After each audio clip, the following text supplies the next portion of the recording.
In the heart of East Africa, nestled between rolling hills and vast savannas, lies the small village of Mwini. Here, where the red earth meets the cloudless sky, a young man named Kofi Ademola is about to embark on a journey that will change his life forever. The day breaks early in Mwini, as it always does. Roosters crow and the smell of wood smoke fills the air as women begin preparing the morning meal. But today, Kofi rises before even the earliest risers. At 18, he's a man by the village's standards, but his youthful face still holds traces of boyhood dreams. Kofi dresses carefully in his best shirt, smoothing out the wrinkles with calloused hands that have known hard work in the fields since he was old enough to hold a hoe. He looks around the small room he shares with his two younger brothers, both still fast asleep. A pang of emotion hits him as he realizes this might be the last time he sees them like this for a long while. In the main room of their modest home, Kofi finds his mother, Alma, already awake. Her eyes are red-rimmed, betraying a sleepless night of worry. Without a word, she hands him a small bundle of food for his journey. Their eyes meet, and in that moment, a lifetime of love and sacrifice passes between them. "Kofi," she says softly, her voice thick with emotion, "are you sure this is what you want?" Kofi nods, his resolve unwavering. "Yes, Mama. It's not just what I want, it's what I need to do." His father, Kwesi, emerges from the bedroom, his face a mask of pride and concern. He places a hand on Kofi's shoulder, a gesture worth 1,000 words in their culture. "Remember who you are and where you come from, my son," he says gravely. "Serve with honor." As Kofi steps out into the cool morning air, the village is beginning to stir. News of his enlistment has spread, and neighbors emerge from their homes to bid him farewell. Old man Tafari, a veteran of wars long past, hobbles over on his cane. "Listen well in your training, young Kofi," he advises, his voice raspy with age. "It may save your life one day." Kofi nods respectfully, the weight of the old man's words settling on his shoulders.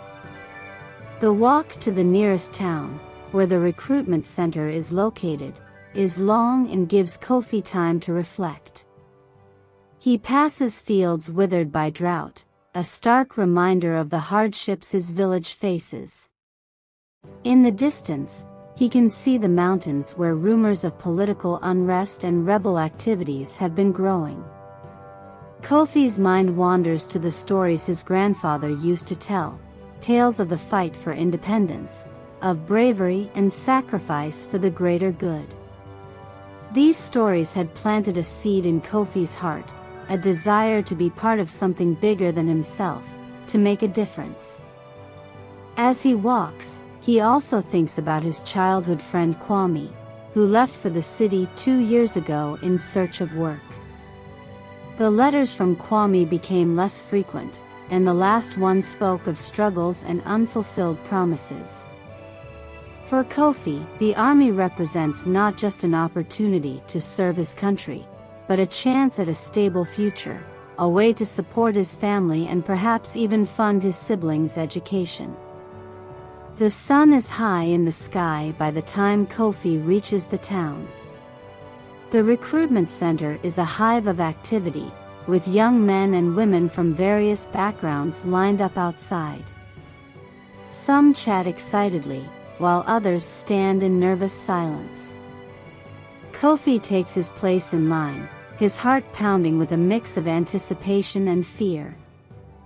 As he waits, Kofi observes his fellow recruits. There's a tall, athletic young man boasting about how he'll breeze through the physical tests. A little further ahead, a petite young woman stands with quiet determination, ignoring the skeptical look some are casting her way. Kofi realizes that each person here has their own story, their own reasons for being here. Finally, it's Kofi's turn. He enters a room where a stern-faced recruitment officer sits behind a desk. The officer looks up, his eyes scrutinizing Kofi. "Name," he barks. "Kofi Ademola, sir," Kofi responds, straightening his back. "Age?" 18, sir. "Education?" "Completed secondary school, sir." The questioning continues, covering everything from Kofi's medical history to his family background. Then comes the physical examination, a grueling series of tests that push Kofi to his limits. He runs, jumps, lifts weights, and undergoes a thorough medical check. Years of farm work have made him strong, but some tests still leave him gasping for breath. As the day wears on, Kofi watches as some applicants are turned away, some for medical reasons, others for failing to meet the physical requirements. Each rejection sends a ripple of anxiety through those still waiting. Finally, after what seems like an eternity, Kofi is called back to the recruitment officer's desk. His heart is in his throat as the officer reviews his results. "Ademola," the officer says, looking up. "You've passed. Welcome to the army."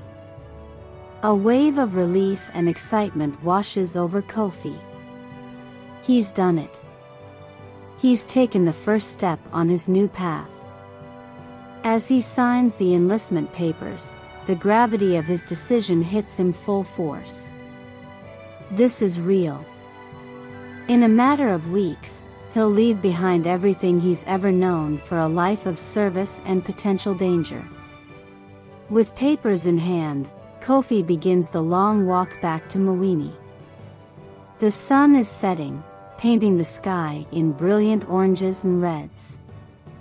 He thinks about the life awaiting him, the rigorous training, the discipline, the camaraderie, and the challenges. But he also thinks about the opportunity to make his family proud, to serve his country, and to be part of something greater than himself. As Kofi approaches his village, he sees a small crowd gathered. Word of his acceptance has somehow reached them before he did. There are cheers and congratulations, mixed with tears and words of caution.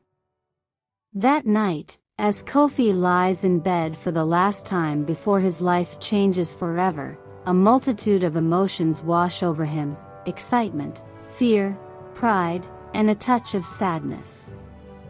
He thinks of the dusty fields of Mawini, of his mother's cooking, of lazy afternoons by the river with his friends. He knows he's leaving all this behind, stepping into an unknown future. But as sleep finally claims him, Kofi feels a sense of purpose settling in his heart. Tomorrow marks the end of one chapter of his life and the beginning of another. The life of Kofi the village boy is over. The life of Kofi the soldier is about to begin.